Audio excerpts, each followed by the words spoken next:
क्या आपने कभी ऐसी शादी देखी है जहाँ खुशियों के बीच एक भयानक साया मंडरा रहा हो, जहाँ रोशनी तो थी लेकिन अंधेरे की एक छाया हर तरफ थी।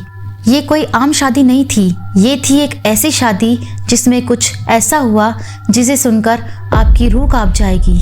आज हम आपको लेकर चलेंगे एक ऐसे गांव में जहां की इस भव्य शादी ने लोगों को खुशियों के साथ साथ एक रहस्यमय डर भी दिया, और इस डर की जड़ थी एक रहस्यमय घड़ा जिसे शादी के दौरान दूल्हा और दुल्हन को छूना था। लेकिन जैसे ही दूल्हे ने इसे छुआ, कुछ ऐसा हुआ जिसकी किसी को उम्मीद नहीं थी। तो क्या था इस घड़े का रहस्य? क्यों पंडित जी बार बार चेतावनी दे रहे थे? और सबसे बड़ा सवाल, क्या शादी बिना किसी अनहोनी के पूरी हो पाई? आइए जानते हैं इस रहस्यमय कहानी को, जिसे सुनने के बाद शायद आप भी किसी अनजान ताकत पर यकीन करने लगेंगे। तो हेलो दोस्तों, आज फिर हम आ चुके हैं एक और नई दिलचस्प और डरावनी कहानी के साथ। तो चलिए बढ़ते हैं अपनी कहानी की ओर। उससे पहले आपसे एक रिक्वेस्ट है, अगर आप इस चैनल पर नए हैं तो प्लीज़ चैनल को सब्सक्राइब करें। तो बिना कोई देर किए शुरू करते हैं। गांव के मुखिया की बेटी की शादी पूरे इलाके में चर्चा का विषय बनी हुई थी। मुखिया का सपना था कि यह शादी इतनी भव्य हो कि लोग सालों तक इसे याद रखें। उसने चांदी की थालियों में भोज, बड़े बड़े पंडाल और मेहमानों के लिए खास इंतजाम किए। पूरा गांव रोशनी से जगमगा रहा था और दूर दूर से मेहमान इस शानदार शादी को देखने आ रहे थे। लेकिन शादी की तैयारियों के दौरान अजीब अजीब घटनाएं होने लगी। कभी अचानक बिजली गुल हो जाती, कभी पंडाल के पर्दे बिना किसी हवा के फड़फड़ाने लगते, और कभी तो लोगों को अजीब परछाइयां दिखती। गांव के बुजुर्गों को लगा कि कुछ तो गड़बड़ है, लेकिन मुखिया इन सब बातों को अंधविश्वास मानकर नजरअंदाज करता रहा। शादी से कुछ ही दिन पहले मुखिया के एक करीबी ने सुझाव दिया कि पंडित जी से परामर्श लेना चाहिए। गांव के प्रसिद्ध पंडित जी को बुलाया गया। जैसे ही वे शादी के स्थान पर पहुंचे, उनका चेहरा गंभीर हो गया। मुखिया जी, मैंने आपको पहले भी बताया था कि ये विवाह साधारण नहीं है। यहाँ कुछ है, कुछ ऐसा जो आपको दिख नहीं रहा। मुखिया ने हंसते हुए कहा, पंडित जी, हम इन सब बातों को नहीं मानते। शादी बस एक खुशी का अवसर है, इसमें कोई अजीब शक्ति कैसे हो सकती है? पंडित जी ने गहरी सांस लेते हुए कहा, ये सिर्फ आपकी बेटी के लिए नहीं बल्कि दूल्हे के लिए भी है। ये साया उसी के साथ आया है। अगर ये शादी हुई तो कुछ अनहोनी हो सकती है। मुखिया ने इस बात को मजाक में उड़ा दिया और शादी की तैयारियों में व्यस्त हो गया। लेकिन उसका सबसे अच्छा दोस्त इस बात को गंभीरता से ले रहा था। उसने पंडित जी से अलग से मुलाकात की और कहा, अगर कुछ करना है तो आप मुझे बताइए, मैं चुपचाप इसे पूरा करूंगा। शादी के लिए पूरे 3 महीने तक तैयारियां चली। बड़े बड़े टेंट लगाए गए, शाही सजावट की गई और एंट्री गेट पर 2 बड़े हाथी, चाहे वो नकली ही सही, खड़े किए गए।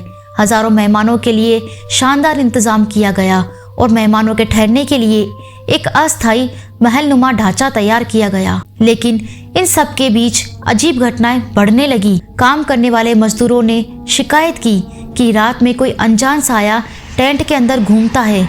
शादी के कपड़े रखने वाले कमरे में कई बार लोगों ने महसूस किया कि वहाँ कोई खड़ा है, लेकिन जब देखा तो वहाँ कोई नहीं था। और मुखिया को भी थोड़ा डर लगने लगा, लेकिन उसने किसी से कुछ नहीं कहा।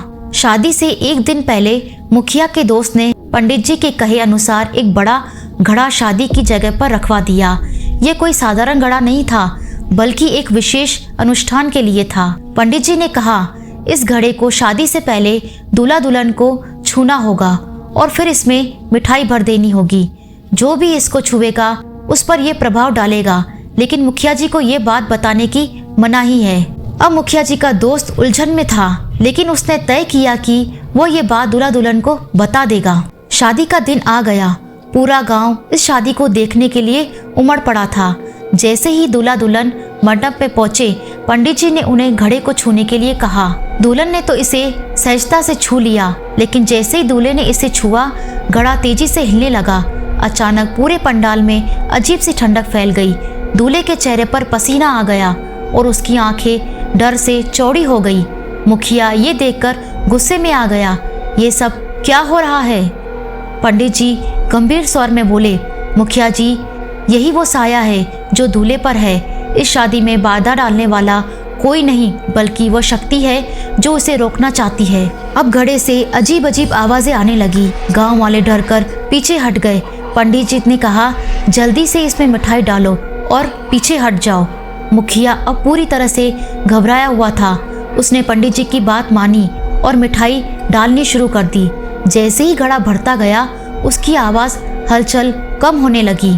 अंत में घड़ा अपने आप सिकुड़ गया और एक छोटे से मिट्टी के घड़े में बदल गया। पंडित जी ने उसे उठाया और कहा, अब यह साया खत्म हो चुका है।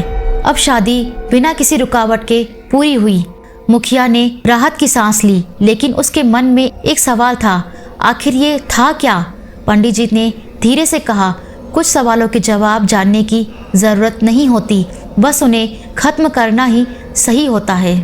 गांव के लोगों ने इस शादी को अब तक की सबसे अनोखी शादी माना, लेकिन कुछ लोग ये भी कहते हैं कि जिस घड़े को पंडित जी लेकर गए थे वो आज भी किसी अज्ञात जगह पर रखा हुआ है, और अगर वो खुला तो क्या होगा कोई नहीं जानता। तो आखिरकार शादी हो गई, सब ठीक हो गया, लेकिन क्या सच में पंडित जी जो घड़ा लेकर गए थे उसका क्या हुआ? क्या वो किसी और जगह पर रख दिया गया, या फिर कहते हैं कि जो भी उस घड़े को देख लेता है उसकी ज़िंदगी में कुछ न कुछ अनहोनी ज़रूर होती है। क्या आप मानते हैं कि इस तरह की चीज़ें सच होती हैं? और हाँ, अगली बार किसी शादी में जाएं तो ध्यान रखिएगा, वहाँ कोई घड़ा रखा हो तो उसे छूने से पहले एक बार सोच लीजिएगा। तो ये थी आज की स्टोरी। आपको वीडियो कैसी लगी कमेंट कर ज़रूर बताएं। अगर आपको वीडियो अच्छी लगी हो तो प्लीज़ वीडियो को लाइक करें, कमेंट करें और शेयर करें। और हाँ, सब्सक्राइब करना ना भूलें। ऐसी ही और डरावनी कहानी देखने के लिए हमारे चैनल से जुड़े रहें। Thanks for watching.